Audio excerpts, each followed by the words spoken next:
What's up everyone, it's Sprometheus, and today we are diving into two very different brew techniques to kind of see what the differences really are using a conical dripper. And in this case, we're going to be using the classic V60. Now many of us, at least in modern day specialty coffee, have been trained and ingrained in the full saturation method when it comes to brewing a pour over. And by that I mean creating a slurry of water that essentially filters through the coffee bed, which really is just a pour over in general. But since I started using the Cafec filters, I couldn't help but notice on the bag itself they use the term osmotic flow. This made me curious, so I looked it up. Now as I dug around online looking for information on the osmotic flow pour over, I did find quite a few different things, videos, pictures, blog posts, but the one thing I found the most useful was a video by Cafec themselves showing the entire process from start to finish, and I'll link that in the description for your viewing pleasure. The most intriguing thing about this method is just how different it is from the fully saturated method that I, and most likely you, have learned how to make pour overs from the very beginning. Not only is there very little agitation throughout this entire process, but 99 to 100% of the water is focused directly into the center of the coffee grounds, leaving the bed at the end with a large divot, which on the surface is very different from the full saturation method, which uses water poured in larger phases, if not continuously. So I thought maybe a quick comparison was in order, so I'm going to brew up an osmotic flow pour over and the full saturation pour over and compare one another based on the cup, the extraction, and of course maybe a little bit of science. First up, I'm brewing the osmotic flow pour over, and I'm going to be using the medium dark Cafec filters. Using 20 grams of coffee ground a bit coarser than my standard V60 and pouring 300 grams of water, which also will be the exact same recipe I'm going to be using on the fully saturated method. To start, you'll bloom your entire bed very carefully, starting from the center out. You'll want to just use enough water to saturate the entire surface and allow it to rise and then begin to fall. Once the bed appears to be drying out, pour again directly into the center until you get fine bubbles on the surface. You don't want it to be very large, roughly the size of a coin. As the bubbles begin to dissipate or go back down into the pour over itself, pour again. Repeat this process until you reach about 1/3 of the total brew weight, which in this case is 100 grams. From here, you'll technically complete the rest of the pour over by pouring around the center of the foam dome. This is easier said than done, and to get it to look like it does in Cafec's video is not easy. I tried quite a few different times to get it to look kind of like the Cafec video, but I ended up kind of coming to the realization that the coffee I was using was quite a bit lighter, so it didn't have quite as much CO2 built up in it, and maybe wasn't quite as fresh, even though it was 4 days off roast.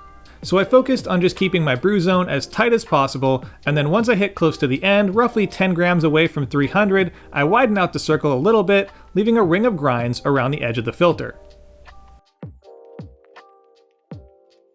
Next up, I'll brew the standard, fully saturated pour over. And to keep this comparison fair, I will just be brewing with what I consider to be the bare minimum basics of brewing a V60. So that means using a 30-second bloom with twice the amount of water than grinds. Followed by a quick stir of the bed, then a circular pour to 150 grams. And from there, switching to a single center pour all the way to the final 300 grams. And wrapping everything up with a quick swirl to flatten the bed.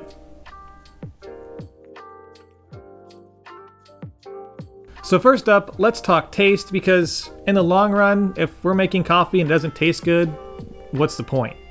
The osmotic flow brew was high in body, mild in flavor, but was relatively flat tasting overall, and the aftertaste was slightly bitter and astringent. The fully saturated brew had more lively acidity, clarity in flavor, and lower in body. The aftertaste lingered with mostly sweetness and a small tinge of bitter. And last but not least, let's talk about extraction percentages, because that's where things got pretty interesting.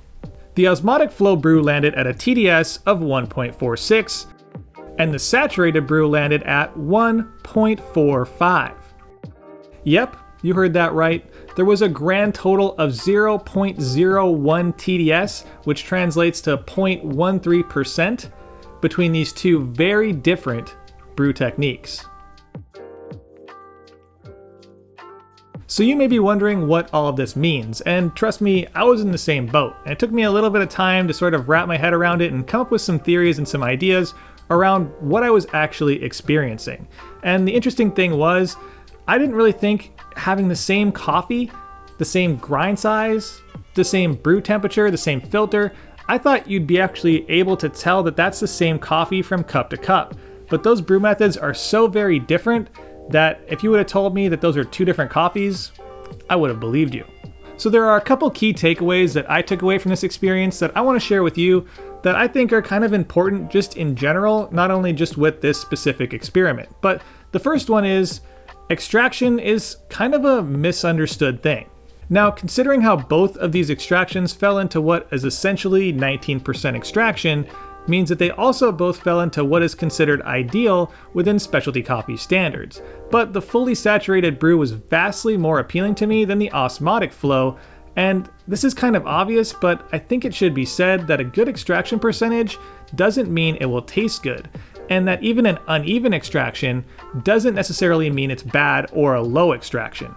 The second takeaway here is all pour-over methods utilize osmosis and diffusion. It's just part of the function of extraction. But using the osmotic flow method as a name, yeah, it's fancy, but in the end it produces a cup that, even though it presents itself as well extracted in the numbers, is actually unevenly extracted in the cup. Unlike over and under extraction, there isn't really a roadmap to understanding what uneven extraction tastes like. But since 90+% of the brew water is poured through the center of the bed, it's likely that that portion was over extracted, and that's why in the cup, it led to that dry, bitter, and astringent flavor. Of course, I should say that I tried this with a total of 3 different coffees. I guess 4 if you count the fact that one of them was a blend. But that's not to say this can't ever taste good. In the end, I think I should say that I'm not in the business of shitting on people's preferences. I'm just sharing my own personal experience. If you like this method and it works for you, keep doing it. I'm not a tastemaker, I'm not trying to gatekeep anyone, I'm just a dude playing with coffee on the internet. And I highly encourage anyone and everyone who's watching to at least give this thing a shot, try it out for yourself, don't take my word for it, because really, who am I? And on that note, I'm going to wrap this one up. Thanks for watching, don't forget to leave your thoughts down in the comments below, and I'll see you next week. And a big thank you to my January Patreon supporters, Ads, Jacob P, David W, Christopher, Squeegee, Rowe, Brian, Lisa, Obo, Andre, Sean, Noel, Spookus, Mika, Samantha, Bound Coffee, Claire, Steven, James K, Josh, Andrew Horrison, Corey C, Curry, Jeff Roth, Joey N, Thomas B, UK Espresso, RD, Tim, Ninja Warrior Coffee, Testing 123, Jason C, Jerry, Matt, Zachary V, Tyler F, Robert Underdunk, Jeffrey R, BJK Cafe, Chris M, Daniel P, Mike B, James S, Brian M, Brandon B, Tyler M, Sebastian, Matthew C, JRC, and Absolute. And of course, a big thank you to the barista and barback tiers. If you have any questions on my Patreon, there's a link in the description and in the upper right-hand corner right now. And of course, thank you for watching. Don't forget to like, share, and subscribe. Hit that little bell button for notifications of new videos posted every Friday. Follow my Instagram at Sprometheus for content throughout the week, my blog at Sprometheus.com, my coffee at littlegiant.coffee, and as always, stay caffeinated. Pony Boy.